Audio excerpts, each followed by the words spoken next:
22 tetori njihet si dita botërore e belbëzimit, një ditë që synon të rrisë ndërgjegjësimin për këtë çrregullim të folurit tek fëmijët. Logopedia në Shkodër Dea Kraja foli për këtë temë shumë të rëndësishme që prek shumë prindër. Belbëzimi ndahet në 3 forma kryesore, por më i shpeshti është belbëzimi zhvillimor, i cili shfaqet zakonisht në mosha 2 deri në 5 vjeç.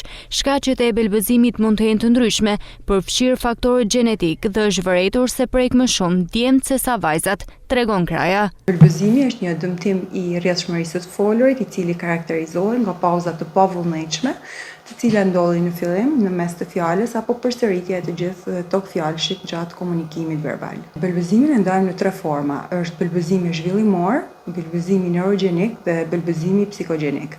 Ai më i zakonshmi, të cilin ne njohim dhe diagnostikojmë dhe trajtojmë çdo ditë, është belbëzimi zhvillimor. Belbëzimi neurogjenik dhe ai psikogjenik janë të ndodhur si pasojë e shkaqeve neurologjike tek i pari apo shkaqeve të tjera psikogjenike, emocionale, qofshin ankthi apo traumat.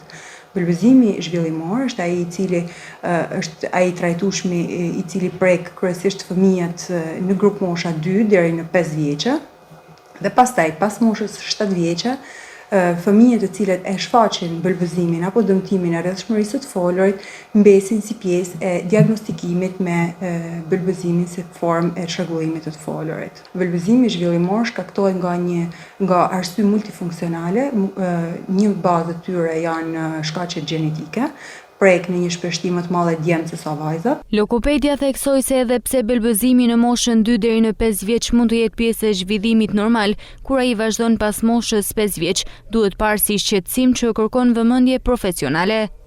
Problematikat e rrjedhshmërisë të folurit nisin që në moshën 2 vjeçe.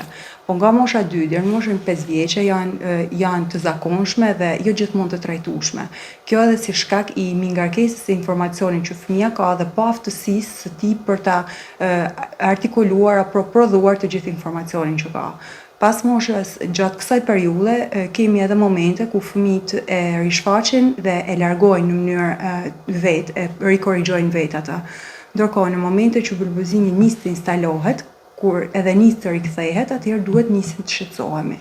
Momenti i vendosjes dhe instalimit si patologjie e belbëzimit ndodh pas moshës 5 vjeçare.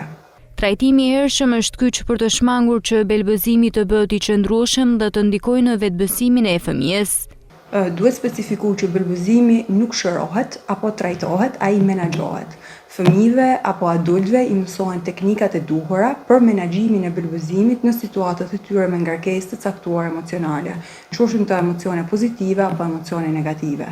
Trajtimi është shumë i nevojshëm, trajtimi më i hershëm ndihmon në rifitimin e aftësive menaxhuese të folurit, përmirësimin e ritmit të folurit, ndërtimin koordinimin e duhur të frymëmarrjeve gjatë komunikimit verbal dhe po ashtu ndihmon në vendosjen e pauzave në formën e duhur. Në ditën botërore të belbëzimit, Logopedia Dea Kraja apelon për më shumë ndërgjegjësim dhe përfshirje të prindërve, mësuesve dhe shoqërisë në mbështetje të fëmijëve që belbëzojnë.